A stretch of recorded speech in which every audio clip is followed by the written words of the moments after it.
Sejam todos bem-vindos a mais um IELCast, é do Piauí! Para o mundo! Acorda, cara! Tava aqui dormindo, rapaz, tava dormindo. Hoje o episódio tá incrível, já não desliga, acompanha até o final desse vídeo. Hoje a gente vai falar de uma coisa que é muito importante em nossas vidas e muitas vezes deixamos de lado ou não executamos como deveríamos executá-la, que é o sono, né? O sono, se você souber, aliás, vai saber hoje, o tamanho da importância do sono na sua vida, para você ver os seus netos se formarem. Tudo passa pelo sono e a gente vai explicar o porquê. Mas você tá muito elegante, cara. Hero veste o homem atual. Viemos combinando, né? É verdade, todo mundo azul, tudo azul. Mas eu quero te pedir um favor, você que tá aí do outro lado, pô, se inscreva no canal, ativa o sininho, a gente tem essa meta agora de 24, chegar a 100 mil inscritos, já passamos dos 70 mil. Então, por favor, dá essa moral que é muito importante pra gente. É o primeiro podcast em TV aberta para todo o Brasil, todos os sábados, às 10h30 da noite, o que é muito bacana. É uma nova opção de horário para você conversar, entender um pouco sobre histórias e também sobre temas relevantes na sociedade, não é? Lembrando que nós já estamos também no Spotify, em todas as plataformas de áudio, no TikTok, no Kawaii, no Facebook e no Instagram. Facebook. É só colocar lá IELCast, né, Kilson? É verdade, dê essa moral, compartilha. Com os melhores amigos. E também com os melhores inimigos. Pode ser, a inveja é um negócio absurdo, tá legal? Bom, e se você consome qualquer um dos nossos patrocinadores aqui atrás, dá uma moral pra eles. Essa galera é massa demais. E se você, por exemplo, consome internet, contrata a G3, Telecom, enfim, qualquer um dos nossos patrocinadores. Quando você vê essa marquinha aqui atrás, saiba que é um produto e um serviço de grande relevância e que você pode confiar, porque a gente assina embaixo. Quem não conhece aquela história que quando você sai no final de semana, sim, que você não dorme direito e no outro dia você tá moído, tudo ruim, numa ressaca desgramada. Quebrado. Né? E com um alerta, né? Cada vez mais forte. Nós hoje vivemos numa comunidade, uma galera jovem, que muitas vezes tem trocado o dia pela noite. São as séries, são documentários, tudo muito mais... Eu me lembro que nos anos 80, quando saía um filme muito punk mesmo, você esperava o anúncio da Globo, da tela quente para saber quais filmes você ia assistir. Aí você perdia a noite inteira. Hoje é muito mais fácil tudo isso. Então o nosso tema hoje aqui é sono. Acho que é um assunto de grande relevância e eu acho que vai valer a pena para todas as idades. E a gente tem o prazer de receber com a salva de palmas o Dr. Cícero Alves, o seu doutor do sono. Seja bem-vindo, doutor. Obrigado, pessoal. Obrigado a vocês. Parabéns pelo sucesso, pelo programa. E estamos aqui à disposição para a gente esclarecer sobre esse tema que é mais do que relevante. Acho que nesse século, então, acho que ele tem uma relevância mais do que muitos outros assuntos que não são tão explorados ou não têm a devida importância. Ele é piauiense. Olha que bacana, piauiense. Eu queria que o doutor se apresentasse para a nossa audiência, por favor. Com certeza. Sou médico formado aqui na Universidade Federal do Piauí. Fiz otorrinolaringologia como residência médica e trabalhei como otorrino geral por 8 anos, até que fui a São Paulo novamente para fazer uma pós-graduação. E aí estudei medicina do sono por 2 anos e me apaixonei, literalmente. E hoje em dia dedico praticamente minha vida profissional à medicina do sono, aos distúrbios do sono. E passei uma temporada agora de 2 anos e meio em Barcelona. A família ainda ficou por lá, eu já voltei. Já vai voltar de novo. Não, tô nessa ponte aérea, vamos dizer assim. Mas por que Espanha, doutor? Por que Barcelona em especial? Barcelona, assim, nós escolhemos Barcelona não só pela parte profissional, mas também pela parte pessoal. Barcelona tem algumas características que reproduzem um pouco esse nosso ambiente brasileiro, né? Eu costumo dizer que a Europa do Sul, as pessoas são mais calorosas, mais amigáveis, são mais receptivas. E a Europa do Norte, ela é um pouco, vamos dizer, mais organizada, a gente poderia dizer assim. E Barcelona está ali na transição e consegue juntar os melhores pontos da parte meridional, da parte sul, com as melhores características da parte mais norte. É um caminho bem, assim, eu conheço muitos médicos que, vou tentar outros novos áreas, geralmente vai para a Flórida. Sim. Não é que é um clima muito parecido com o nosso também, né? A Flórida É uma parte muito latina dos Estados Unidos, né? Miami, Orlando, Fort Lauderdale. Tem gente que mora 10 anos na Flórida e não fala inglês porque Tem lá muito brasileiro. muito brasileiro lá, né? Hispanos, né? Sim, sim. Mas Barcelona nós escolhemos por esses vários aspectos, não só a parte profissional, que também tem um centro de sono importante, onde se estuda muito a parte de sono, mas principalmente também pelos filhos, pela família, o clima, que é um clima, não é um local que qualidade de vida, né? Qualidade de vida, né? É verdade. Mas, doutor, para tudo na vida que a gente desperta, existe um gatilho, uma dor. O porquê o sono? Por que estudar sobre o sono? Onde é que essa virada de chave acontece? Eu vou ser bem sincero com vocês. O sono ele entrou na minha vida assim, de uma forma meio que acidental. Eu fui a São Paulo para estudar tontura e zumbido, que é a minha outra grande área de atuação. O objetivo da ida a São Paulo, já depois dos 30 anos de idade, como uma pós-graduação, foi estudar tontura e zumbido. E estando em São Paulo, eu soube que a gente da área já sabe que tinha um curso, e tem ainda, que é o melhor curso de distúrbios do sono do Brasil e da América Latina, eu considero, que é o curso de medicina do sono de formação do Instituto do Sono, que hoje é o terceiro maior instituto do sono do planeta. E eu, já estou aqui em São Paulo, vou fazer isso aqui. E comecei a estudar sono e aquilo foi me envolvendo, e eu tinha ido para estudar mais a parte de tontura e zumbido e acabei me envolvendo mais ainda com sono. Né? Então, hoje, eu continuo trabalhando na parte de tontura e zumbido, mas o meu foco principal são os distúrbios do sono, é a medicina do sono, porque eu literalmente me apaixonei. E vou confidenciar uma coisa a vocês. Durante a faculdade, eu queria fazer cardiologia, queria estudar cardiologia, então sempre fui muito clínico de estudar endocrinologia, cardiologia, psiquiatria, e o sono, ele é fascinante por isso. Porque para você ser um bom médico do sono, você tem que entender um pouco de cardiologia, um pouco de otorrino, um pouco de pneumologia, um pouco de psiquiatria. Então, é a medicina na sua essência pura.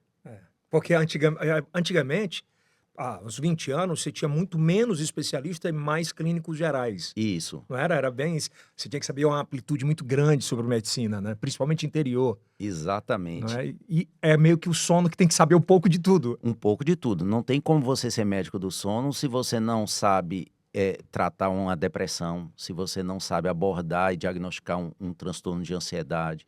Você tem que saber que os distúrbios do sono estão intimamente relacionados com hipertensão, com diabetes, com câncer, alguns tipos de câncer, com impotência. Com câncer? Com câncer. Existem pesquisas recentes que mostram o desenvolvimento de alguns tipos de câncer, porque os distúrbios do sono, eles geram processos inflamatórios silenciosos no nosso corpo, e isso gera outras doenças, inclusive alguns tipos de câncer. Caramba! Vamos lá começar a falar de sono, então. Doutor, primeiro eu queria saber sobre essas duas culturas diferentes, assim, por exemplo. O brasileiro, ele demorou mais a entender ou querer saber sobre a importância do sono. O europeu quis isso mais cedo. Como é que funciona, já que o senhor vive essas duas realidades, assim? Eu costumo dizer que nós, aqui no Brasil, a gente tem uma mentalidade muito capitalista. Então, a gente cresce desde pequeno dizendo: Deus ajuda quem cedo madruga, levanta, menino, vai trabalhar. Então, aqueles que se orgulham em falar assim: eu só durmo 4 horas por dia. Só durmo 4 horas, como se isso fosse uma vantagem, né? Então, aqui a gente sempre está levado a trabalhar mais, a produzir mais, que é uma coisa salutar, mas tem que haver um equilíbrio entre a vida profissional e a vida pessoal, social, afetiva. Então, o sono, ele leva a um equilíbrio psicológico. Então, se você quer ser um bom pai, se você quer ser um bom esposo, se você quer ter bons amigos, você precisa ter um equilíbrio psicológico. Você não pode ser uma pessoa muito estressada, uma pessoa muito ansiosa. E o sono faz com que você consiga lidar melhor com as emoções. Isso é fato inconteste. Hoje em dia, as pessoas que lidam, imagina que você tem um problema, se você lida com você tem como lidar melhor com esse problema se você dorme bem, se você tem um sono de boa qualidade e na quantidade ideal para cada idade, para cada faixa etária. O europeu, ele já conseguiu ver isso antes. Eles partiram na frente nesse aspecto. Na Espanha, eu costumo ver que as pessoas, lá é impressionante, as pessoas, eles têm um negócio, eles têm uma vida profissional e você às vezes diz, olha, vamos fazer isso aqui, trabalhar mais 1 hora, 1 hora e meia por dia, aí você vai sacrificar 1 hora do teu sono, o convívio com a família, mas você vai ganhar 10, 20% a mais. O europeu abre mão disso. Ele preza, sobretudo, pela qualidade de vida. E aí se inclui o sono, a alimentação, a forma física. Então, e aí você falou uma verdade, eu me lembro, me corrija se eu estiver errado, doutor. Eu me lembro que na Espanha, quando eu fui, se procurava um comércio, eles fecham 11, parece, e voltam 2, 3 horas da tarde. Não, eles fecham às 14, 14 horas, e voltam às 16. Então, a gente que já vive lá, a gente o horário é diferente. tem que se habituar. Né? Por exemplo, às vezes eu preciso lá... Mas não entra mais cedo, entra um pouquinho mais tarde. Um pouquinho mais tarde. Pro sono. Eu vou contar uma coisa para vocês. Você já viu você querer comer um pão às 6h30 da manhã e a padaria está fechada? É lá. Pois lá a padaria abre mais tarde. Eles prezam por isso. E às 14 horas eles fecham e voltam às 16. Então eles almoçam em casa, fazem a siesta e depois voltam e abrem novamente às 16 e trabalham até às 20 horas. Então eles priorizam, entenderam que o sono é tão importante quanto estar em casa, eles fazem esse equilíbrio, né? Não só o sono, mas também a alimentação. Para eles, é isso que a gente às vezes aqui faz, né? Que é comer improvisado, fast food, no local de trabalho. Para eles, não. É sagrado, a refeição é sagrada, o sono é sagrado, a interação social e familiar é sagrada. Eles preferem ganhar um pouco menos com qualidade de vida do que nós que queremos ganhar mais e às vezes abrimos mão. A gente tem 3 pilares para que as pessoas entendam, para que a gente atinja a saúde plena. Dormir bem, se alimentar bem e se movimentar, fazer atividade física, né? Aí tem os mínimos para cada um desses. Vamos lá. O sono em si. A gente dá para entender que cada um tem uma personalidade, cada um tem um biotipo, alguns necessitam de mais sono, você falou aí das faixas etárias, né, e tal. Vamos entender a importância do sono. Vamos entender quantas horas, por exemplo, por dia uma criança tem que dormir, um adolescente, um jovem, um sênior e um idoso. Varia muito? O sono ideal, né? Sim, varia muito. E essa tua pergunta é muito importante. Existe uma relação inversamente proporcional entre idade e necessidade de sono. O que eu quero dizer com isso? Um recém-nascido, ele tem que passar 2/3 do dia dormindo. Essa é a fase mais importante para o desenvolvimento neurológico. E o desenvolvimento neurológico ele acontece, sobretudo, nas fases mais profundas do sono.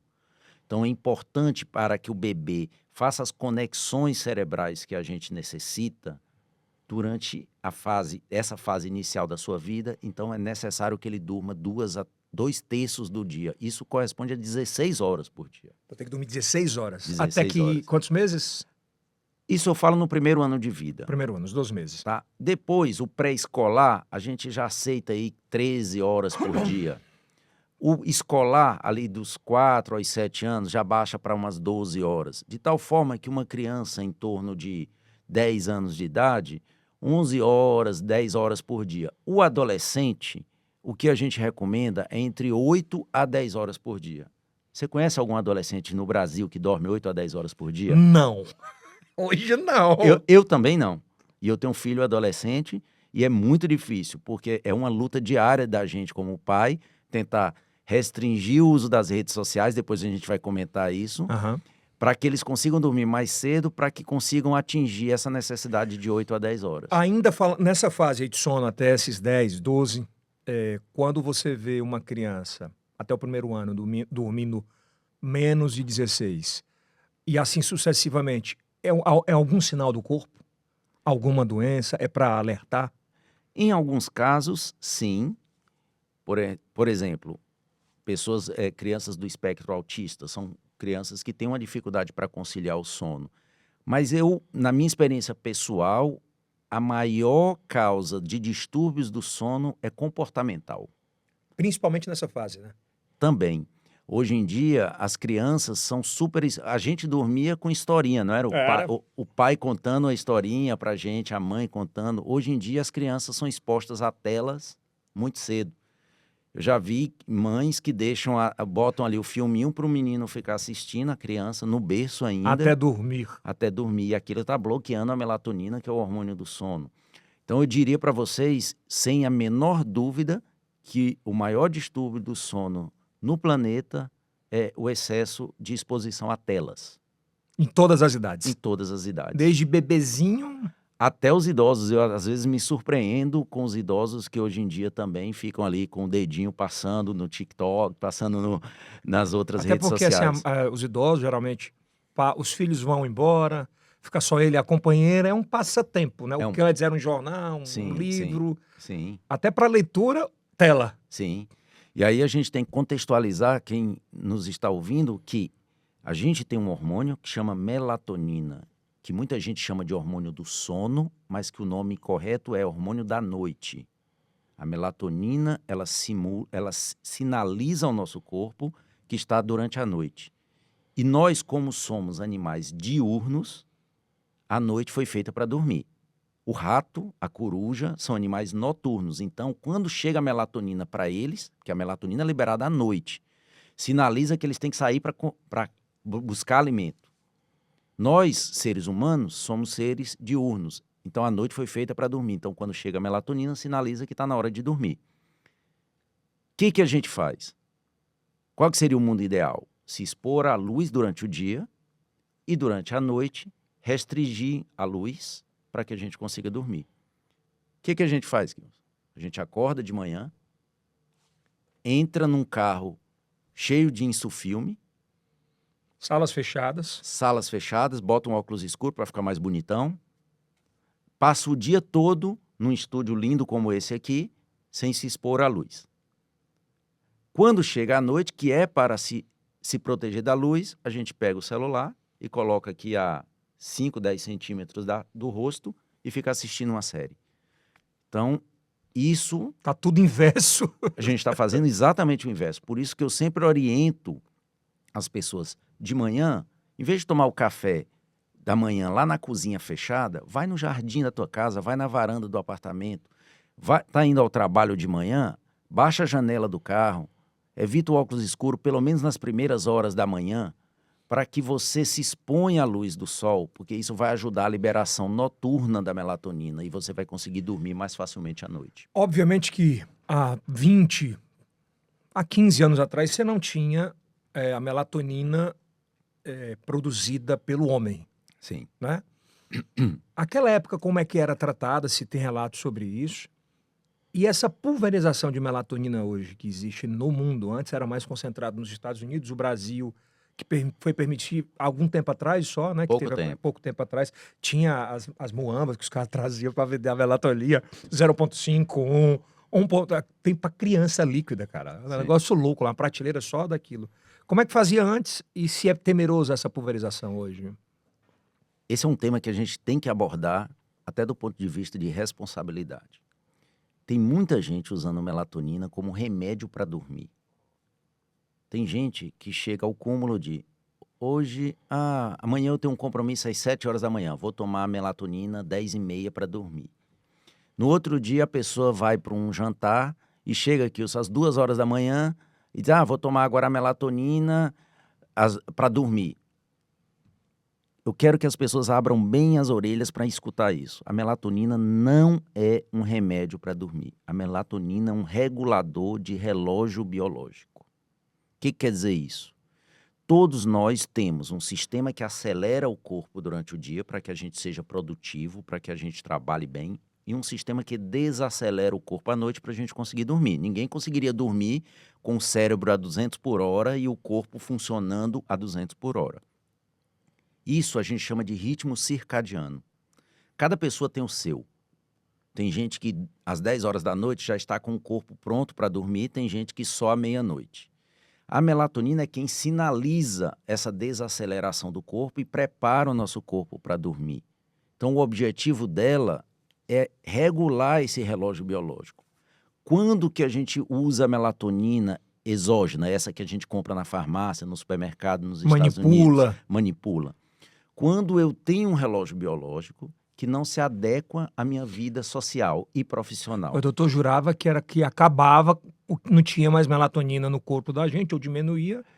Um jovem saudável, um adulto de 20 a 60 anos, ele não tem deficiência de melatonina, Sério? a não ser que ele tenha alguns quadros específicos. Espectro autista, uma pessoa que fuma muito, e quando eu digo fumar muito, é mais de 2 maços por dia. Uma pessoa... Vapor. Também, inclui também. Bipolaridade, um quadro de depressão muito grave. E a gente inclui aí, além dessas 4 situações, no adulto jovem de 20 a 60 anos, a terceira idade, que aí você pode ter uma deficiência de melatonina. Que você está me falando que até 60 anos, se o cara for saudável... Ele não tem deficiência de Primeira melatonina. vez que eu escuto isso. Pelo contrário, quando eu ia a alguns médicos, que eu não vou revelar aqui o nome, ele falava, você deve estar com déficit de melatonina, vou repor aqui. Não, a melatonina no adulto jovem é só em situações específicas que ele tem esse déficit. Então, ele não vai ter dificuldade para dormir porque ele está com déficit de melatonina. Ele pode ter dificuldade porque ele está com mau comportamento. Então, e aí ele está inibindo a melatonina que o corpo dele sabe aí produzir. quando há necessidade que ele toma aquela melatonina, ele diz pro corpo, ei, tá na hora do sono. Exatamente. O objetivo da melatonina é exatamente esse. Liberação. É aquele cara que, por exemplo, é um adolescente que entrou na faculdade agora e ele estudava à tarde, no terceiro grau, no segundo grau, no terceiro ano, ele entrou na faculdade, a faculdade dele agora é pela manhã, ele era acostumado a acordar um pouquinho mais tarde, umas 9, ele precisa agora acordar às 6, porque ele tem que estar na faculdade às 7, 7h30, 8 horas. E aí a gente pode usar a melatonina por um curto período, 1 mês, 2 meses, junto com as orientações, que é evitar a exposição à luz no horário de dormir e se expor à luz de manhã, como eu já expliquei. E aí a gente usa a melatonina para puxar o horário do sono dele para um pouco mais cedo. Reparem bem, ele não tem falta de melatonina, o corpo dele sabe produzir a melatonina, só que está produzindo um pouco mais tarde. Essa automedicação, esse autoconsumo de melatonina, quais as consequências disso? Tô aqui, vou na farmácia, vou comprar uma melatonina e vou começar a tomar sem prescrição médica, sem orientação nenhuma. Quais malefícios isso pode causar na minha vida? Essa tua pergunta é muito interessante porque até pelo uso abusivo da melatonina, várias pesquisas estão sendo feitas e ainda não estão totalmente conclusivas, não são totalmente conclusivas. Porque o receio maior era que houvesse o que a gente chama em medicina de feedback negativo. O que quer dizer isso? Se você tomar demais a melatonina, o teu corpo pode parar de produzir depois. Mas isso ainda não está comprovado e se acha que não acontece isso. Mas se eu tenho uma resposta definitiva a essa tua pergunta, ainda não, e a comunidade científica ainda não tem. Porque é algo recente que se veio essa epidemia de uso de melatonina. Então, as pesquisas, elas... em medicina, as pesquisas mais conclusivas são aquelas de follow-up, que você segue a população por longo tempo. Então, a gente vai ter essa resposta brevemente. É temeroso, sabe? Porque os caras, quando começam a tomar 0,5 miligramas, eles, não tá dando efeito não, vou passar para 1. Daqui a pouco, tá dando efeito não, vou para 3. Daqui a pouco tá em 5 e tomando 3 comprimidos. Isso é meio louco, né? E isso é outro erro de conceito, que o americano chama de misconception. Né? Por quê? Porque a melatonina, para regular o relógio biológico, tanto faz você tomar 0,5 a 1, como você tomar 10. É o mesmo efeito. Que ela é só um estimulante, né? Exato. Ela é só um sinalizador para o teu corpo liberar a sua melatonina. Não é que você não tem melatonina e você precisa repor. É diferente. Vamos fazer uma comparação para que as pessoas entendam. Uma pessoa foi lá, operou e tirou a tireoide.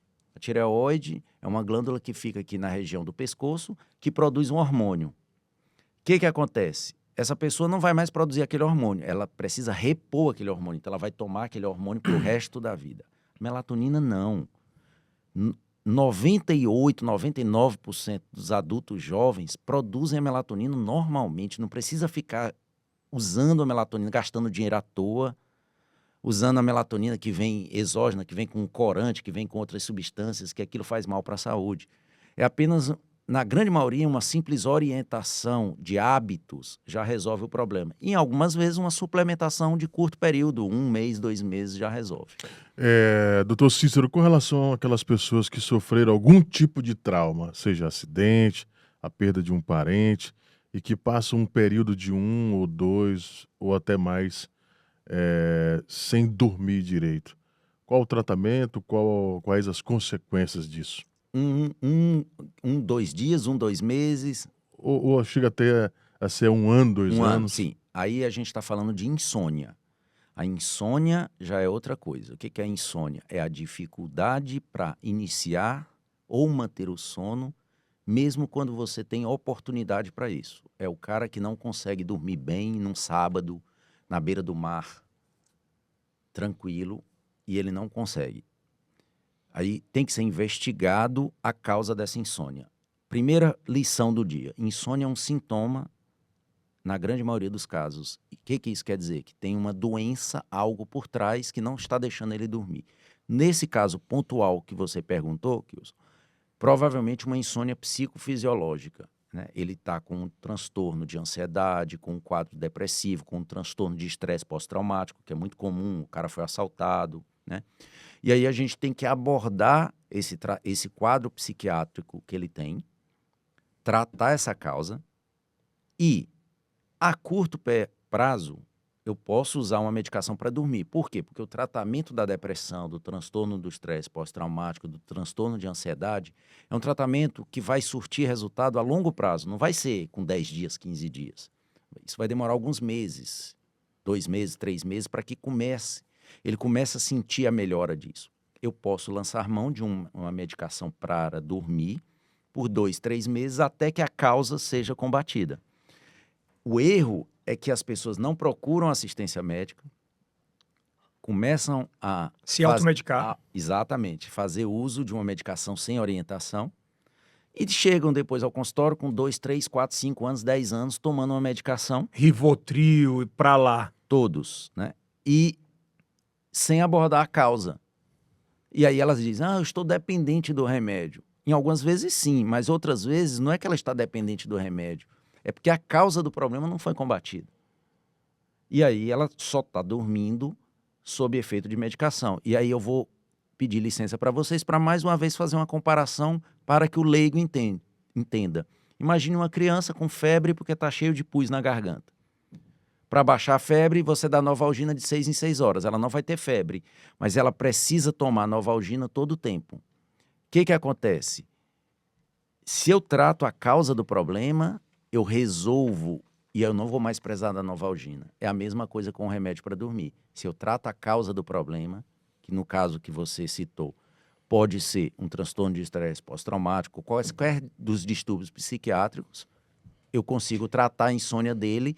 E aí eu também tenho um apoio da psicóloga do sono, que hoje é uma área da psicologia que se dedica ao tratamento dos distúrbios do sono, que a gente também lança mão e trabalha em equipe. Cara, eu não deixo de acreditar, doutor, que essa questão do sono também é muito cultural, né? Por exemplo, a gente vem de uma sociedade onde tem o líder, que é o pai, Sim. né? Estou falando dos últimos 25, 30 anos aí. E o pai era que determinava o horário do sono em casa, ele mandava o menino dormir, mas deixava o som alto, a televisão alta, não criava um ambiente para que acontecesse o sono, né? Daqui a pouco, com os estresses da vida, o filho vai olhando o pai, vendo tomar tarja preta para dormir, achando comum, com cerveja, com uísque, e aquilo vai naturalizando uma doença que há 15, 20 anos não se tratava muito sobre isso. Meu pai tem um problema de apneia absurda. E até hoje não quer tratar. A gente conversa, você tem que... Tem dias, doutor, que a gente pensa que ele vai morrer, ele fica... Aí para ali 10 segundos, aí volta, né? Então, há uma resistência também dessa comunidade de 40, 45, 50 em se tratar do sono. Você acha que vai chegar uma época que eles vão entender realmente que isso é preciso, senão pode causar tantas doenças que a gente ainda vai mencionar aqui? Tem que entender, né? Isso já passou da hora de entender. O que eu passei 2 anos e meio agora na Espanha e o meu foco principal de estudo foi os efeitos metabólicos e inflamatórios do sono. Traduzindo, quando você não dorme bem, o que acontece no teu organismo do ponto de vista inflamatório e metabólico? os dedos da mão não cabem. Sério? Diabetes, dormir mal engorda, porque aumenta a grelina, que é o hormônio que é a substância da fome. Então, quando você dorme pouco ou dorme mal, você libera muita grelina e você acaba engordando. Aumenta a pressão arterial, aumenta a chance de doenças cardiovasculares, aumenta o risco de alguns cânceres, notadamente o câncer de mama, aumenta o risco de distúrbios psiquiátricos, ansiedade, depressão, etc. Aumenta o risco de doenças urológicas, a impotência sexual, Tem muita correlação com isso? infertilidade. A apneia do sono é uma das causas mais comuns de impotência O sexual. ronco. O ronco. Falar no popular, para tu me entender. Parte, né? Tem vários tipos de apneia, né? É porque, na realidade, Edson, é importante a gente esclarecer que ronco é o ruído que as pessoas fazem quando elas estão dormindo e respirando. Quando a pessoa está dormindo e ela respira sem dificuldade, o ar passa pela via aérea, ou seja, pelo nariz e pela faringe, que é a garganta, sem bater nas paredes desse trajeto. E isso faz com que a respiração seja silenciosa. Quando a pessoa respira com dificuldade, o ar, as moléculas de ar vão batendo nas paredes do nariz e da garganta, e isso gera o ronco. Se ele não cuida, a partir desse ponto, isso vai progredindo e gera a apneia, que é a parada completa da É respiração. quando o cara fala assim, não, doutor, eu só ronco quando eu tô cansado. Não, doutor, eu só ronco quando eu estresso. Roncou, tem alguma coisa errada. O ronco por si só já está errado, porque o ronco por si só já diminui a tua capacidade profissional e estudantil, ou seja, a tua performance no outro dia, e também aumenta o risco de ganho de peso e de diabetes. Estou falando de ronco sem apneia. Se além do cara... Pô, eu tô ruim, viu, doutor? Se além do ronco ele tiver também apneia, aí ele aumenta o risco de vida, porque aí ele tem 8 vezes mais chance de adoecer do coração. 8 vezes mais chance. Como é? Se ele tiver apneia junto com o ronco. E como é que você sabe disso? Você só sabe se o cara tem apneia se você fizer um exame que chama polissonografia, que é um exame em que você monitora o sono durante a noite e você descobre se ele tem paradas de respiração no meio do ronco. Fizeram uma pesquisa muito interessante em que eles pegaram parceiros de pessoas que roncam e pediram para responder um questionário. Seu marido ronca? Sua esposa ronca? Sim. Você acha que ele para de respirar, que ele tem apneia? E eles respondiam sim ou não. E eles guardaram esses questionários. Milhares de pessoas. E fizeram o exame do sono em todas essas pessoas. E depois eles foram comparar o resultado do exame do sono com a informação do parceiro. Esse parceiro aqui achava que ele tinha apneia. Vamos olhar o exame do sono? Não, não tem. Esse aqui garantia que tinha apneia. Não, não tem. Esse diz que não tem. Não, o exame mostrou que tem. Ou seja, até a informação de quem dorme junto na cama não é confiável. Tem cura Tem cura. para apneia e para o ronco? Existem vários tratamentos. Em alguns casos existem cura. Em outros casos existe simplesmente um controle. Vou dar um exemplo. Se eu tenho um paciente que tem 1,70 m e está pesando 120 quilos e ele tem uma apneia e um ronco, se ele voltar para o peso normal, é muito provável que ele fique curado da sua apneia e do seu ronco. Ou seja, existe uma relação... Os dois fatores principais para que uma pessoa ronque e tenha apneia são idade acima de 60 anos e obesidade. São os dois fatores principais. Cansaço. Cansaço é uma consequência do sono ruim. Não. Vamos imaginar. Sair daqui de Teresina às 10 horas da manhã para ir para a Espanha. Perfeito. Aeroporto, canseira, vai para um lado, pega a mala, coloca. Sentei no avião, aí começa um ronquinho, né? Aí a esposa acorda, tá atrapalhando o povo.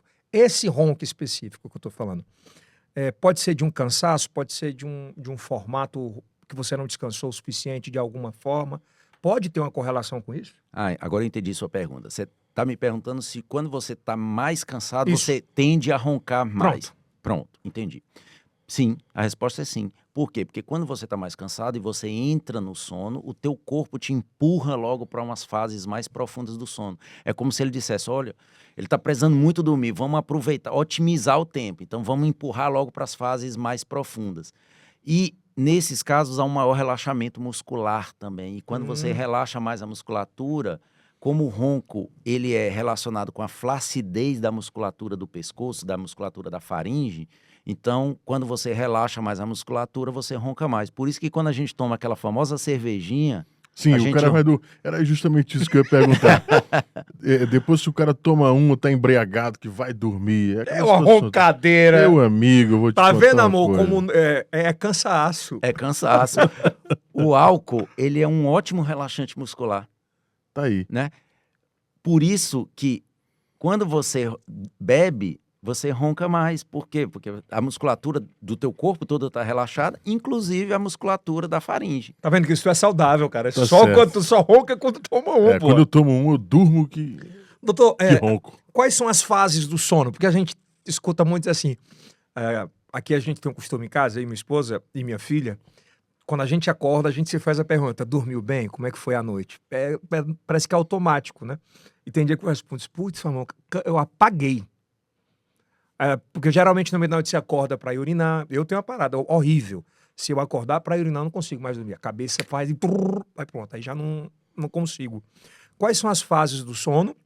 Uma pergunta.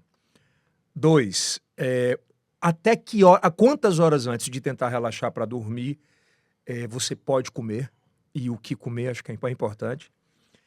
E eu meio que me viciei num negócio, doutor, que eu acho que não só sou eu que uso, não, assim. Eu só consigo hoje dormir se o ambiente estiver completamente escuro, se não tiver uma luzinha, eu coloco o ventilador oscilante, um barulhinho no lado da Alexa que fica zzz, dá uma distraída. Não sei se isso é anormal, mas eu vou perguntar. A primeira pergunta, sobre as fases do sono. Imagina aqueles carros, quando a gente era criança, os carros hoje são chiques, né? Tem 5, 6 marchas aí, né? Tem elétrico. Tal. Imagina no nosso tempo que os carros tinham 4 marchas. O sono tem 4 marchas. Tem o sono N1, N de navio. Esse sono é só uma transição entre você estar acordado e você começar... É o cochilo? É quando você está começando a cochilar, você entra num sono N1. É como se fosse literalmente a primeira marcha de um carro, é só para arrancar. Certo. Aí depois que você já arrancou, você entra no sono N2, como se fosse a segunda marcha do carro. Esse sono já é um pouquinho mais pesado, mas você ainda acorda facilmente. Se passar uma muriçocazinha, um pernilongo pertinho, você ainda acorda. Abrir de porta. Sim. Depois disso, já pegou um pouquinho no tranco, aí você passa para o sono N3, que é a terceira marcha. O sono N3 é um sono importantíssimo, porque aí que a gente produz todas as nossas proteínas. E para as pessoas que estão escutando, proteína é anticorpo. A gente saiu da pandemia agora, só falava de IgG, IgM, da Covid. Todos os anticorpos são proteínas. Então você tem que estar nessa fase para produzir os anticorpos. A nossa pele, a gente vai nas clínicas para botar colágeno, para botar... Tudo é produzido tudo é proteína. no N3. No N3. As proteínas musculares, não adianta você ir para academia, porque você só ganha músculo com proteína. Ele regenera, né? Regenera. O fígado. Então, todas as nossas proteínas e muitos hormônios também são proteínas. Então, tudo isso é produzido no sono N3. E ele é o que literalmente descansa o teu corpo. Você falou uma correlação absurda, né? O N3, recuperação de fígado, bebida. Se você não dormiu, você está destruído no outro dia, por isso que a pele cai. Tudo. E isso a longo prazo, né? Então, o cara que dorme mal, que trabalha à noite, que tem uma apneia, ele vai pagar um preço ao longo do tempo, porque ele vai perder as proteínas da pele, vai ficar mais velho. Vai ter um cara de 50 anos com um cara de 60, 70.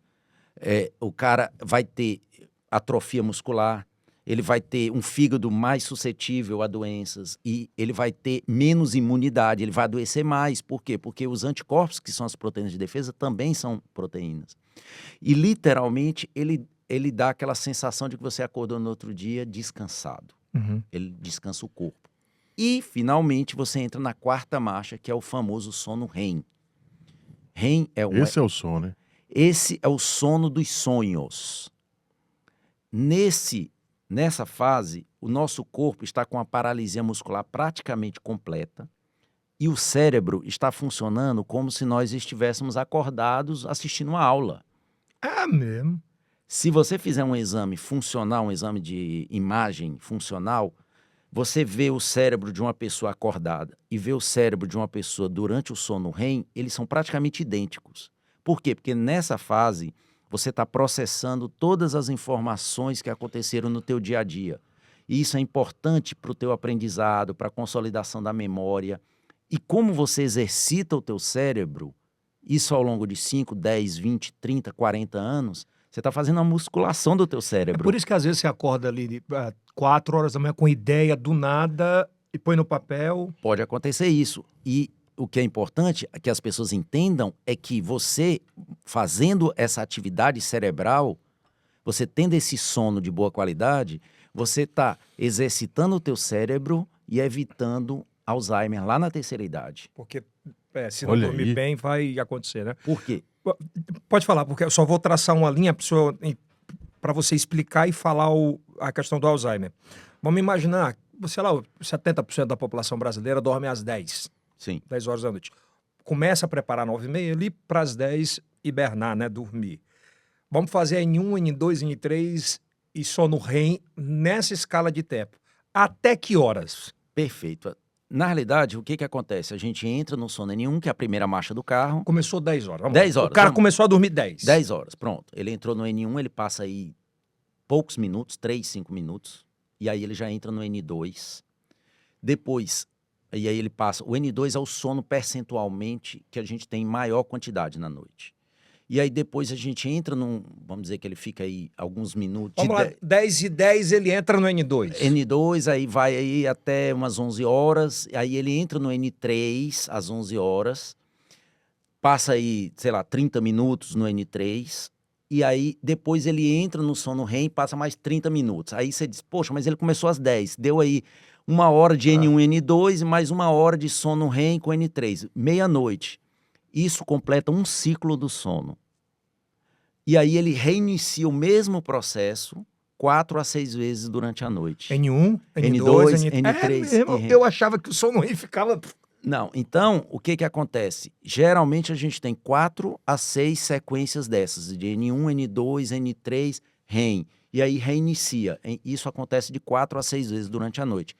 Com uma ressalva de que o sono REM, que é o que a gente trabalha a mente, ele proporcionalmente ele é mais ele se estende mais nos ciclos do final da noite, lá para as 4, 5 horas da manhã, vamos dizer, o quarto, quinto, sexto ciclos, são os ciclos em que a gente tem um sono REM maior. De 10, vamos imaginar aqui de 10 às 5 da manhã, vamos lá. Dá quantas horas? 7 horas. 7 horas. 10 a 7 horas percentualmente. Quanto eu tenho de N1, quanto eu tenho de N2, quanto eu tenho de N3 e quanto eu tenho de REM? O ideal, 5% de N1, que é aquele sono só para iniciar, em torno de 40% a 45% de sono N2 e a outra metade da noite dividida entre N3 e o sono REM, que são os outros 50% da noite, dividida entre N3 e sono REM. Em geral, 20% a 25%, em torno de 20% do N3 e em torno de 25% do sono REM. Ou seja, 50% da noite você tem que estar aproximadamente nessas duas fases, 45% a 50%, o N3 e o REM, que são as duas fases mais importantes. Resumo, o N3, produção de proteínas e descanso do corpo, principalmente. E o sono REM, função neurológica, memória, Pois é aprendizado. impressionante. O sono é uma coisa tão extraordinária, na minha opinião, porque o corpo, ele auto-ensina, por exemplo, quantos de nós tivemos uma gripe pesada, alguma coisa, um processo inflamatório muito grande no corpo, que o corpo vai lá e diz assim, apaga, fica quieto. E o cara dorme por 10, 11 horas. Quando se acorda um pouquinho melhor, daqui a pouco deita de novo, dorme. Ele é uma autocura, né, doutor? O sono, e foi isso o tema principal dessa minha temporada fora do Brasil de estudos, o sono ele tem uma ação anti-inflamatória. Quando você dorme mal, você exacerba todas as inflamações que você tem no seu corpo. Vamos dar um exemplo. O cara tem uma hérnia de disco. Está lá no ortopedista, está fazendo tratamento, tudo certinho, usando a medicação, fazendo fisioterapia. Se esse cara dorme mal, ele libera mediadores inflamatórios durante a noite, que vai lá cutucar a hérnia de disco dele durante o dia. Vai botar o dedinho na ferida. Exatamente, literalmente botar o dedo na ferida dele. E aí, eles, poxa, eu tô fazendo tudo certo, tô fazendo a fisioterapia, tô tomando um remédio, meu ortopedista é o melhor da cidade, mas eu não tô ficando bom. O cara tem uma liberação de substâncias inflamatórias durante a noite só pelo fato de não dormir bem. E quando eu digo não dormir bem, ou ele negligencia o sono, ou ele tem um distúrbio do sono, como a apneia do seu pai, como a insônia da pessoa que você comentou que teve um trauma, ou ele tem síndrome das pernas inquietas, ou ele tem bruxismo durante o sono, ou simplesmente ele está usando um remédio para um outro distúrbio que ele usa à noite e esse remédio afeta o sono. Então, o que acontece? Alguns remédios, eles afetam o sono e podem causar um problema na qualidade do sono. A segunda pergunta, que foi acho que foi do que comer, né? Sim. Essa tua pergunta é muito importante porque a melatonina, imagina a melatonina, ela foge de duas coisas. Imagina um gato quando vê um cachorro, Corre. um pitbull. O gato Vaza. né? Pois a melatonina, ela vaza com duas coisas: luz e comida. Qualquer comida. Qualquer comida. E a orientação é evitar comer próximo ao horário de dormir. Próximo quanto? 1 hora, 2 horas. Dorme às 10, tenta comer até às 8. Dorme às 11, tenta comer até às 9. Ah, doutor, cheguei em casa 10h30 porque estava na faculdade e vou dormir às 11 e estou morrendo de fome, não posso comer? Tem um podrão aí, não? Aquele sanduba. É um carneiro, né? Aí, o que eu posso... Numa situação dessa, eu não vou dormir com fome. É pior, não vou conseguir dormir com fome. Claro que não. Aí você pode lançar mão de alguns alimentos que afetam, praticamente não afetam ou afetam minimamente a melatonina. Cereais, Um ovinho cozido. leite no geral, os derivados do leite no geral. Eu sempre recomendo um iogurte com granola, com alguns cereais, porque eles têm magnésio e tem outras substâncias que ajudam no sono. Frutas, kiwi ajuda muito. Uva, abacaxi são frutas que ajudam. O que você deve evitar são os carboidratos, que são as massas. Tipo, desculpa, mas eu tenho que fazer essa pergunta. Uma vez eu ouvi alguém falar, ou eu li em algum lugar, que o queijo é um grande vilão inflamatório que inclusive pode prejudicar sono. Isso é verídico?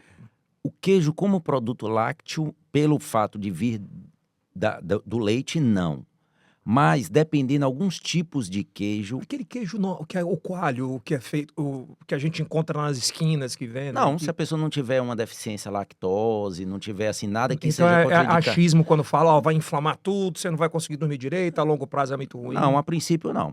Não vejo uma relação direta exatamente do queijo. Com a inflamação. Até porque os produtos lácteos, no geral,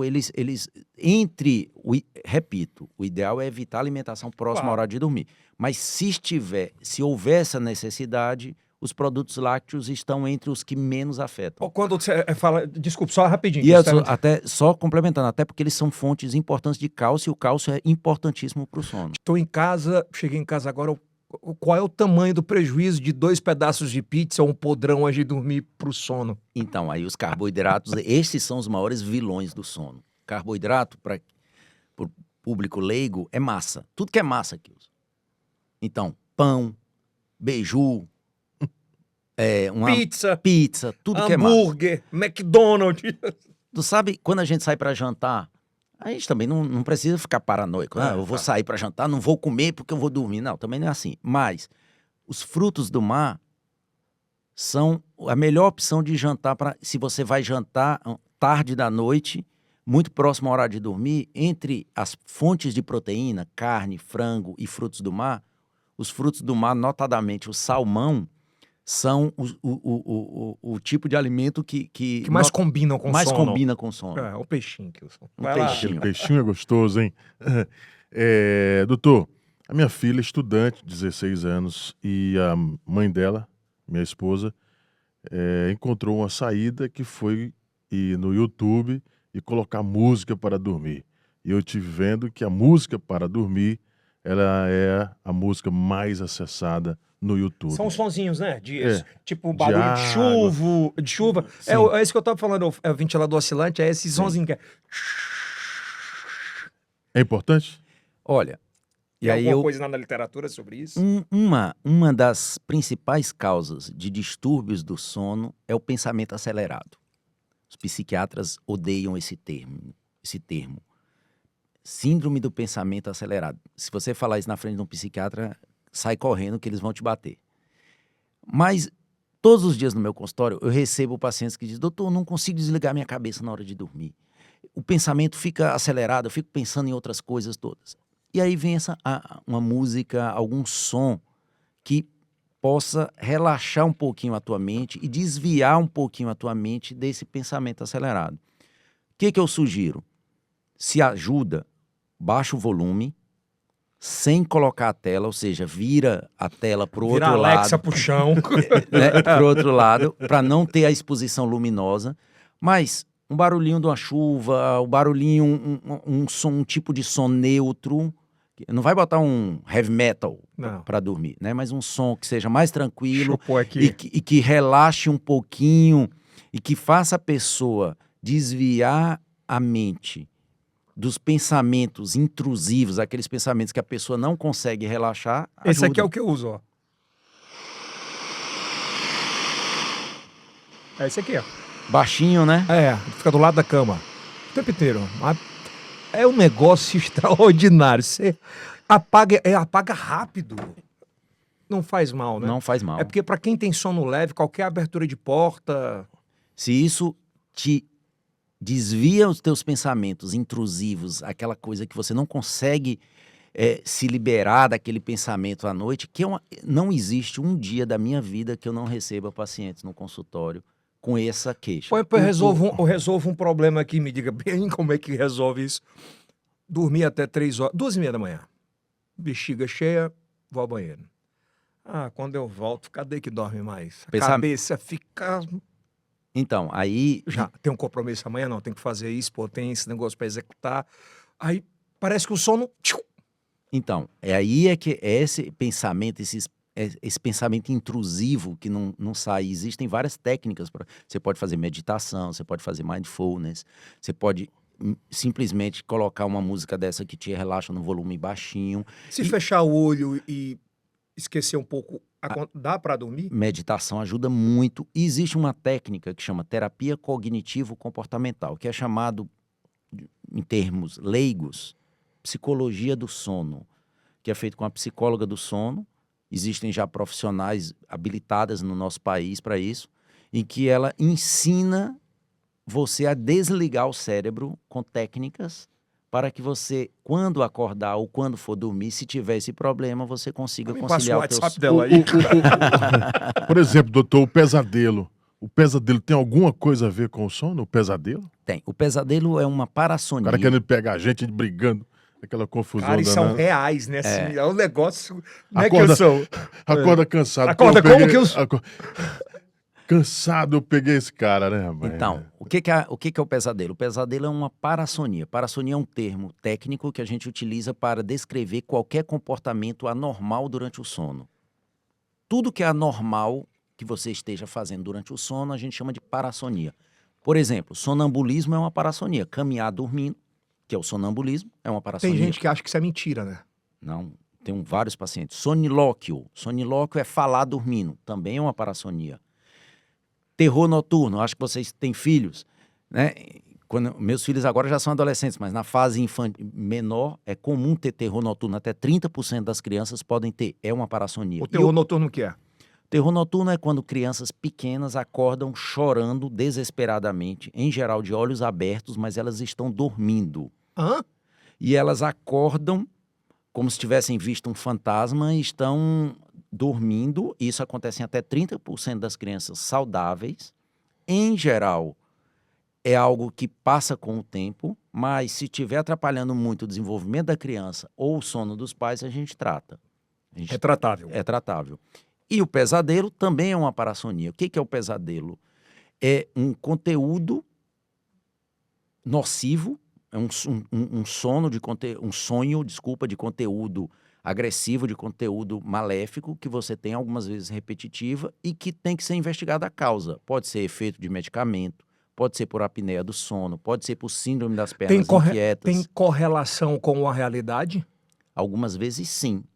Você pode ter, por exemplo, Assistir um filme de terror. Menino, não assiste filme de terror que vai prejudicar teu sono. pode. Até porque o sonho que a gente tem durante a noite, em geral, ele reflete a experiência vivida durante o dia, Yeltsin.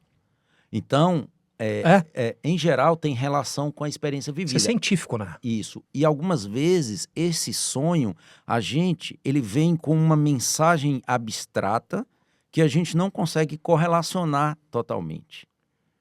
Então, por exemplo, você viveu uma experiência, o teu sonho durante o dia. À noite você vai dormir, você tem um sonho que tem uma relação com aquela experiência, mas às vezes não é uma mensagem muito clara, que você não consegue nem decifrar, mas ela tem uma relação com aquilo. Eu vou testemunhar a vocês um exemplo.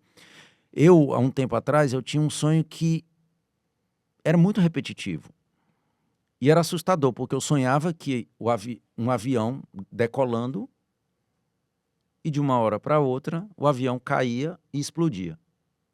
Você imagina? Bem real. Bem real, e você sonhar isso 2, 3 vezes por semana. Porra, deve ser desesperador. E eu sempre congresso, viajava muito e comecei... E aí fui conversar com uma colega que é psicóloga do sono. Porque quando é com a gente tem que pegar...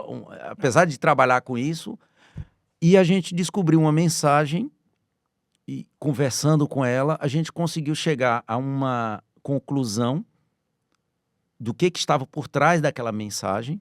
E depois que eu entendi isso, eu não lembro a última vez. Já tem anos e Mas anos que... você pode dizer o que era? Era um trauma, alguma coisa nesse aspecto? Era uma coisa... Não especificamente, mas... sim, era uma coisa muito ligada à parte profissional. Medo? Sim, medo. Medo de... Eu estava numa fase de ascensão profissional e aquilo simbolizava um receio que eu tinha de... Deixar a família só? De deixar a família só, e também daquela fase de ascensão profissional não se concretizar com o tempo. Com medo se o avião caísse. Sim, exatamente. Caramba, é muito louco. Agora, doutor, me chama muita atenção o trabalho de quem trabalha com a hipnose, né? Sim. Aquele sono forçado, de repente. Pode ocasionar alguma coisa? E se é verdade, né? O cara faz assim, desmaia, dorme. Sim.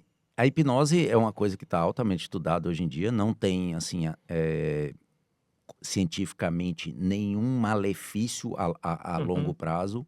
E hoje em dia está sendo muito estudada ainda. E é uma coisa que a gente, como médico do sono, respeita muito. E a gente, inclusive, em alguns casos, a gente vê um papel importante da hipnose nesses casos, principalmente em alguns distúrbios psiquiátricos. Eu vou ser mais preciso. Mais preciso. Não, vou ser mais agudo. Uma coisa é alguém que estuda, né, que durante muito tempo, para fazer hipnose. Eu não estou falando de curso de 6 meses, de 3 meses, não. Uma outra coisa é você chega em determinados lugares e aí tem alguém que faz assim, vem cá, eu não te conheço, vem cá. Dormiu. Usa essa de técnica. fato, isso é charlatanismo? Eu não queria falar sobre isso, mas é interessante. É interessante que a gente fale. A nossa base é que é ciência. Tudo que a gente falou até agora foi estudado, foi aprofundado, é literário. Existem obras sobre isso. Existe um certo charlatanismo, porque como tudo que está em voga no momento, algumas pessoas que não têm formação suficiente começam a fazer, né? Então, assim, o que a gente recomenda, por exemplo, existe a Sociedade Brasileira de Sono, que você pode procurar o médico na tua cidade especialista no sono. Existem associações de hipnose que você pode procurar. Que trabalham seriamente. Que trabalham seriamente. A pessoa tem que ser certificada. Não é uma coisa, eu faço isso, fiz ali um curso de final de semana de 6 meses, uma vez ao mês e vou fazer, entendeu? Então, hoje em dia, as sociedades, elas estão organizadas de tal forma, e isso não é corporativismo de proteger o mercado, é mais de você proteger o paciente de pessoas que não têm formação. Mas na literatura existe algum gatilho que um estalar de dedos, um toque em determinado lugar do corpo que a pessoa apague e durma? Que eu conheça, não. A ciência traz algo sobre isso? Com um simples toque de dedo, não. Que eu Tipo, conheça, eu não. fazer assim, eu estalar os dedos e falar assim, doutor, agora você vai comer uma cebola e vai dizer que é tomate, ou vai dizer que é goiaba. Que eu conheça, não. Não. Que A eu, tua experiência, na o minha teu experiência, estudo... não é um dos focos principais meus de estudo, Claro, mas não conheço essa hipnose imediata. E eu Assim. só estou perguntando por isso porque a maioria dos termos utilizados por alguns que aparecem em TV, como para as redes sociais, eles 1, 2, 3, vai dormir. Aí passa a mão no rosto e a pessoa... Né? É um processo. Não é assim, né? Não é assim. Doutor, eu durante muito tempo eu Isso tinha um vai colchão. render. A questão do colchão. Eu tinha um colchão, não conseguia dormir direito. Né? Boa. Está relacionado ao colchão? A gente vê muitas propagandas. Tem um negocinho que ajuda. Tem um monte de coisa. Tem a ver com isso? Olha, o colchão, o ambiente de dormir é tão importante para o sono como os teus hábitos, os teus comportamentos. Você tem que ter um colchão de boa qualidade, você tem que ter um travesseiro adequado, você tem que ter um ambiente organizado no teu quarto. Eu vejo, às vezes, por exemplo, pessoas que têm um excesso de informação luminosa no quarto, um excesso de informação visual, né? É muito comum, às vezes, por exemplo, as mães, não sei se ainda hoje, meus filhos já são adolescentes, mas tem aqueles papéis de parede quando a criança vai nascer, né? E às vezes colocam Os neons, né? cores muito vivas, né? E aquilo ali atrapalha também. Então, assim, um quarto bem arejado, nem muito quente, nem muito frio, sem um excesso de informações luminosas, sem um excesso de informações visuais, assim, excesso de cores, tá? E com um colchão adequado e um travesseiro adequado. O travesseiro também é muito importante, a altura do travesseiro, de acordo com... Tem gente que prefere um travesseiro mais baixo, mais alto. E a posição de dormir, que tem que ser geralmente uma posição preferencial, ou seja, a gente não costuma interferir diretamente na posição que o paciente dorme, mas... Em alguns casos, a gente orienta posições a serem evitadas. Exemplo, se o paciente tem ronco e apneia, ele deve evitar o decúbito dorsal, que é dormir com a barriga para cima. Porque é a posição que mais fecha a faringe, que mais fecha a garganta. Se o paciente tem problemas de refluxo, o ideal é que ele durma em decúbito lateral esquerdo, porque em decúbito lateral esquerdo ele vai facilitar, ou seja, virado para o lado esquerdo, de ladinho virado para o lado esquerdo, porque aí ele vai facilitar o esvaziamento gástrico. Então, respondendo a sua pergunta, o colchão é essencial. Dormir de bruço pode prejudicar o sono? Para o sono é excelente, Minha filha principalmente só dorme de bruço. para a respiração é excelente. Sério, eu achava que comprimia. Não, para que você tenha uma respiração livre, diminuir o ronco e a apneia, é a posição que mais abre a faringe, é dormir de bruço, ou seja, com a barriga para baixo. Eu não consigo, tu consegue. Eu só durmo desse jeito. É mesmo? A minha filha só Por dorme... isso que não tá roncando, Kilson. Eu não tô roncando, né? Então, Olha, falando de sono ainda, Kilson, você me falou que nós somos seres diurnos.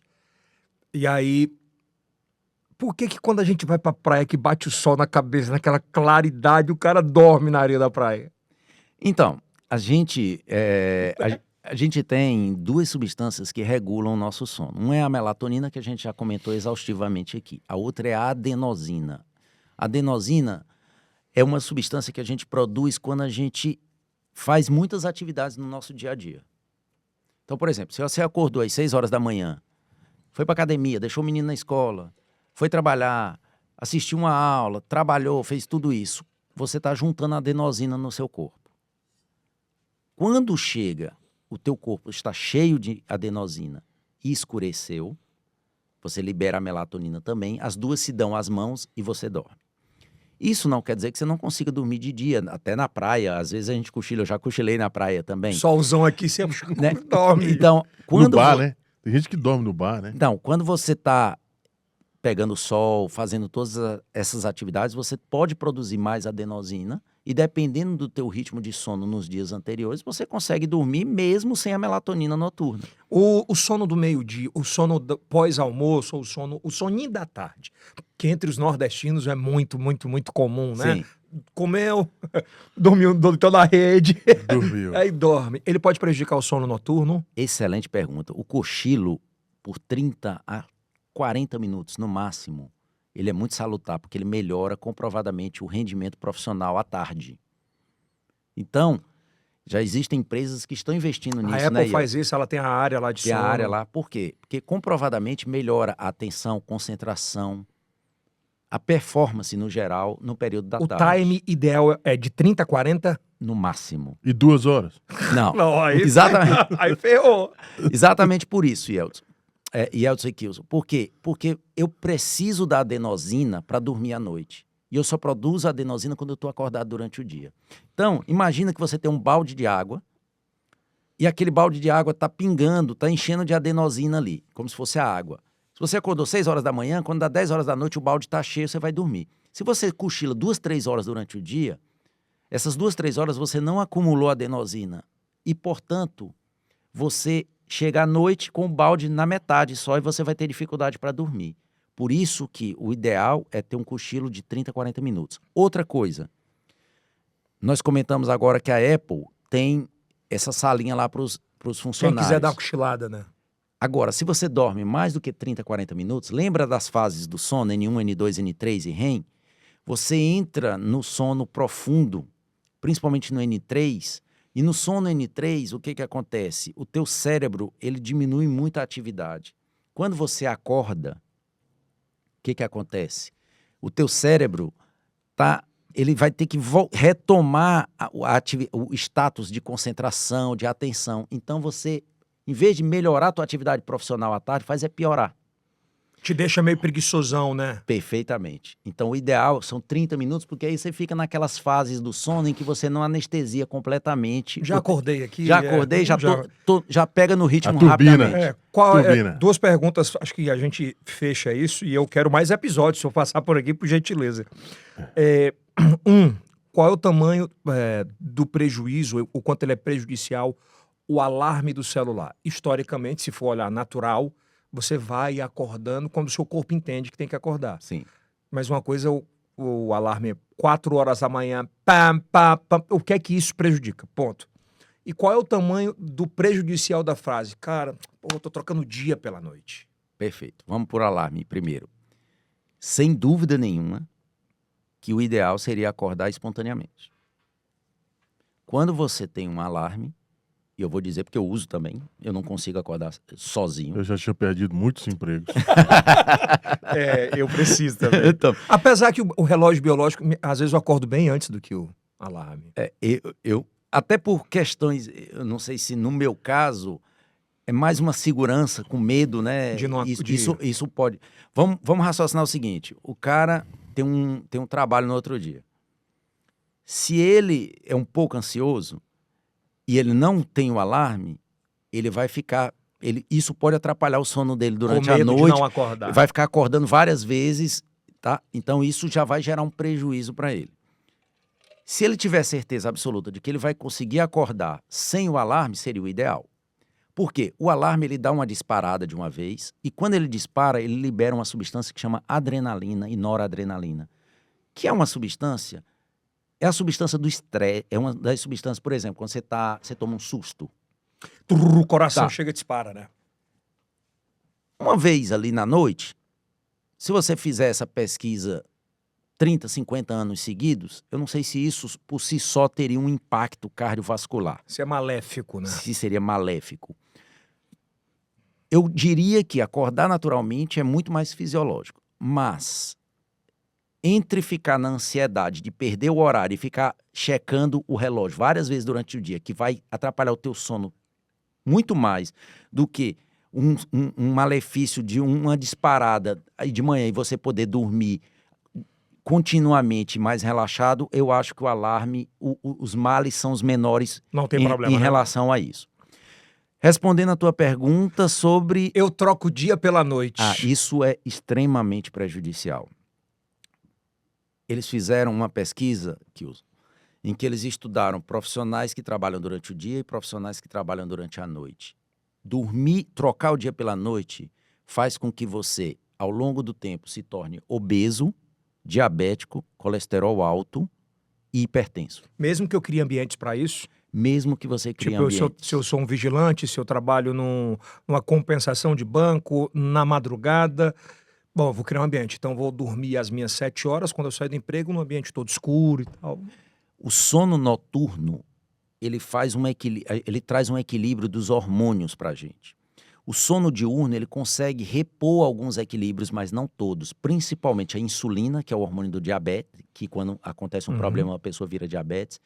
As substâncias da fome e da saciedade, porque a gente tem uma substância que chama grelina, que eu já comentei, que dá fome. E uma substância que chama leptina, que dá saciedade. Seria ótimo, né, Kilson, se a gente pudesse tomar uma leptina para não comer nada, né? Equilibrar, né? Equilibrar. Mas aí, quem troca o dia pela noite, tem muita grelina, muita fome e pouca leptina, sente pouca saciedade, então come mais. Isso ao longo do tempo, Obeso. invariavelmente, o cara vai virar obeso, diabético e hipertenso.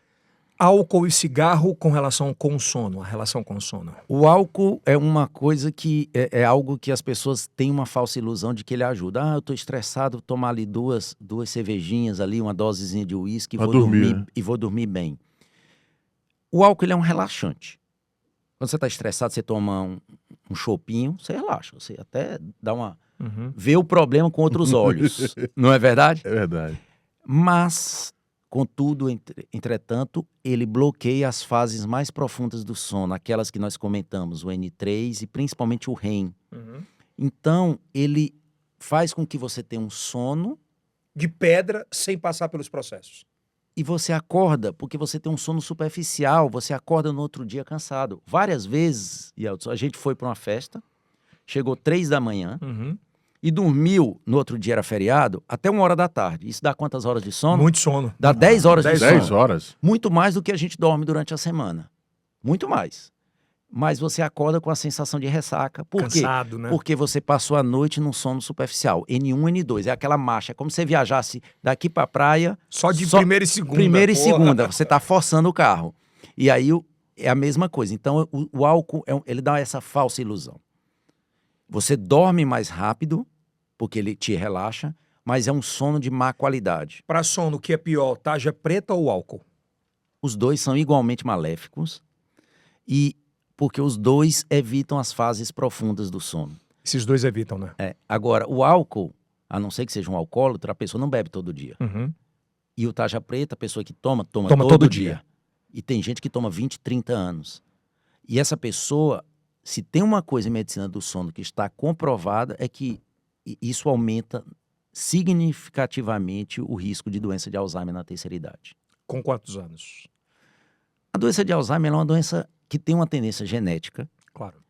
E uma pessoa nasceu com a tendência genética, dependendo dos ritmos, dos ritmo, hábitos né? de vida, ela vai ter mais cedo ou mais tarde. Eu, por exemplo, eu sou apaixonado por línguas, é um dos hobbies que eu tenho. E só para te contextualizar, uma pessoa que fala uma língua estrangeira, ela atrasa em até 5 anos o desenvolvimento da doença de Alzheimer, que ela vai ter, porque ela nasceu geneticamente com essa tendência. Então essa pessoa, se ela estudou um inglês, um espanhol, alguma coisa, ela teria a doença de Alzheimer com 65, ela retarda para ter só com 70. Ela ganha 5 anos aí, só com a língua estrangeira. Se ela estudar música, ela ganha mais alguns anos. Se ela ler muito durante a vida, mais alguns anos. Se ela dormir bem durante a vida e não usar tarja preta, mais alguns anos. Se ela pratica atividade física, se alimenta bem, mais uns anos. Pode morrer de outra coisa sem desenvolver uma doença que ela desenvolveria. O senhor fala quantas línguas? Poliglota. Não, que 5. é isso. Eu falo inglês, francês, português e espanhol. Mais 20 anos de vida. Se ia morrer com 70, Não, que é isso. vai para 90 sem problema nenhum. Eu acho que a gente deu uma esgotada em alguns assuntos, acho que tem outros importantes. Mas tudo que é bom tem que deixar um gostinho de quero mais. Acho que foi um episódio extraordinário. Valeu muito a pena de falar sobre sono e o quanto o sono é revigorante, é importante. E se a gente colocar aí, você falou bem, são 3 patamares, são 3 pilares muito fortes. Alimentação, sono E atividade física. Verdade. E com quem você dorme também é ferrado importante. que o senhor de hoje. E com quem você dorme também é importante, né? Porque Isso é o quarto, né? Verdade. Com quem você dorme, acho que é o quarto pilar aí para ter uma boa saúde. Eu acho que a gente pode fechar, você falou em família, né? Eu acho que é muito importante tocar nisso. O ambiente saudável familiar, ele é um dos grandes pilares para um bom sono? É essencial, né? A vida profissional, a vida pessoal, a vida familiar e, sobretudo, um equilíbrio entre elas, né? Eu tenho inúmeros pacientes que são extremamente bem-sucedidos profissionalmente, financeiramente, mas que dormem mal e que chegam no meu consultório e diriam: doutor, eu trocaria tudo que eu tenho para dormir bem. Por quê? Porque talvez não tenha atingido esse equilíbrio entre a vida profissional, a vida familiar, a vida pessoal. Então, acho que a mensagem maior que a gente poderia deixar é isso. Tudo na vida é equilíbrio. Não adianta você só trabalhar e ser o mais bem-sucedido do mundo, como não adianta também ficar só em casa, sem fazer nada. A gente tem que se mexer, tem que fazer atividade física, tem que procurar se alimentar bem e tem que procurar dormir bem. Se a gente fizer essas 3 coisas, se a gente priorizar essas 3 atividades, já é meio caminho, e procurar uma pessoa boa, como o Kilson falou ali, com quem dormir, não é? Para ter um equilíbrio emocional em casa, com os filhos, fazer um trabalho que vocês gostam. Eu estou muito feliz pelo trabalho que vocês estão... A gente nota o amor que vocês estão colocando aqui no projeto, né? Então, isso dá uma satisfação, libera endorfina, né? Então, tudo isso é importante. A gente tem que ter esse equilíbrio, porque o sono, às vezes a gente termina um relacionamento com namorado, tem um problema no trabalho, está com um problema financeiro, isso afeta o sono. O sono, ele sofre com as consequências de todos esses aspectos da nossa vida, né? Doutor, pode recuperar o sono no final de semana? Essa é uma pergunta boa e eu costumo comparar... Você recebe muito essa pergunta? Muito. Eu costumo comparar o sono com o cartão de crédito. Se você deixar de pagar a tua fatura ou pagar só a metade por 12 meses, ao final, lá no 13º mês, a fatura não tá só o que você deixou de pagar, não. Tem um juro, não tem? E grande. E grande, né? É verdade. O sono é a mesma coisa, ele cobra juros. Não tem como você recuperar só no final de semana, entendeu? Então, assim, o ideal, e eu queria deixar essa mensagem, é que quantas horas eu preciso de sono? A quantidade de horas que te descansa. Não tem uma regra? A Organização Mundial da Saúde recomenda um mínimo de 6 horas. Se você dorme 6 horas e descansa, tá bom demais. Ah, doutor, só durmo 4 e sou um touro para trabalhar durante o dia. Não sinto sono. Mas dormir menos do que 6 horas aumenta peso e aumenta a chance de doenças metabólicas como diabetes e colesterol. E a chance de morrer mais cedo, né?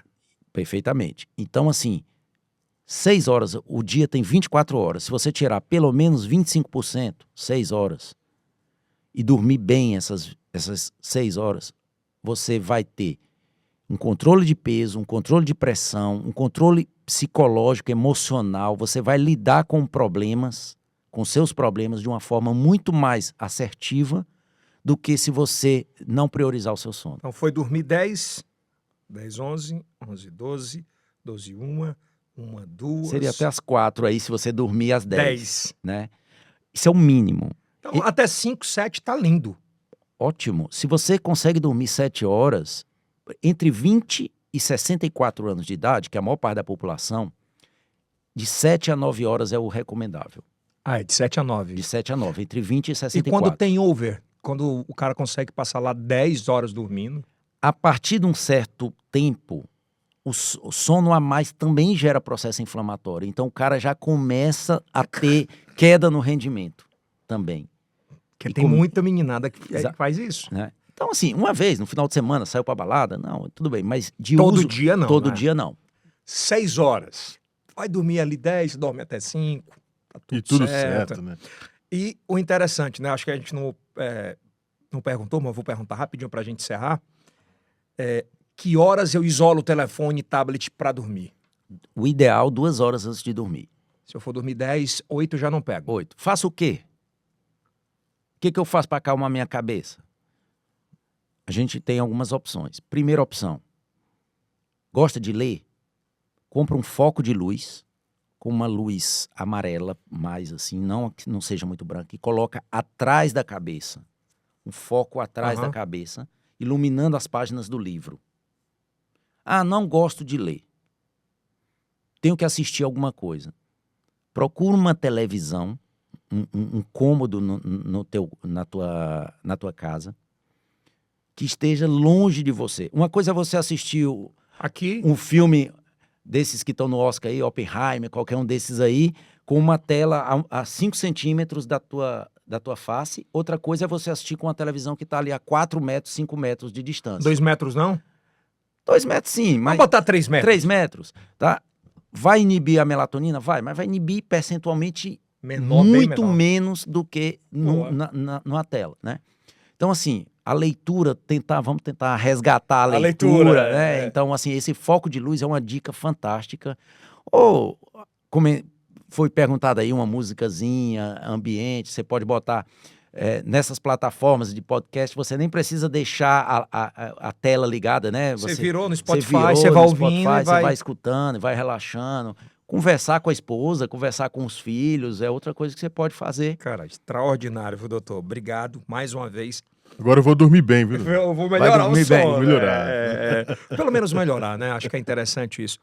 E é tão bom esse trabalho que a gente... Assim, que parte hoje da internet oferece de trazer não soluções, mas eu acho que orientações para quem às vezes não tem a possibilidade de ter uma consulta com o Dr. Cícero ou uma consulta com outro médico, mas ter pelo menos o básico no gerundismo, assim, no generalismo, vamos dizer assim, de entender um pouco sobre sono. É Sim. claro que cada ser humano é um ser humano, especificações para cada um deles, né? De como lidar, o que é que se precisa para cada um. Mas, no geral, acho que foi muito salutar, muito relevante e espero que assim, que a gente possa ajudar muita gente com esse bate-papo. Eu que agradeço, parabenizo vocês mais uma vez pelo trabalho, agradeço a oportunidade, queria deixar a mensagem final que evite telas, evite alimentação próximo ao horário de dormir, se exponha à luz matinal, pelo menos 20, 30 minutos. Você tem um cachorrinho em casa? Vai levar o cachorrinho para passear ali 20 minutinhos. Baixa o vidro do carro quando for ao trabalho, tá?